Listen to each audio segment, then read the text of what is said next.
Hello guys, welcome back here at Tokyo Disneyland at ito po ang isa sa mga dahilan kung bakit maaga pa lang. Ang dami ng mga nakaabang at ang daming nakaupo, may sarili-sariling upuan at nakahanda ng kanilang mga video at mga kamera kaninang umaga pagpasok pa lang natin. Ito ay nagulat tayo kung saan nagtakbuhan yung mga tao pero hindi na sila pwedeng pumunta doon sa malapit dahil naharangan na po yung mga dadaanan at hindi na pwedeng pumunta pa doon sa side kung saan maraming tao. Ito po ay yung Disney Parade at yan na lang po yung area na naaabot natin at sinom na lang natin yung camera natin diyan, yung video recording phone natin diyan at yan na lang yung yan na lang po yung makukuha niya at that distance. Hindi na tayo pwedeng lumapit dahil may nakaharang na at yung mga personnel nila na nagpa-facilitate dyan sa lugar na yan ay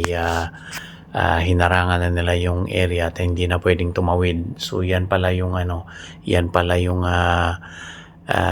dahilan kung nakita natin na yung mga tao umaga pa lang nakaupo, nakaabang at akala natin ay nagpapahinga lang. Yun pala may mga may mga objective ang mga yun. Kaya mamaya ang gagawin natin ay magtanong tayo kung mayroon pang mga upcoming parade na ganito para makapaghanda rin tayo at makapwesto tayo sa mga magagandang lugar.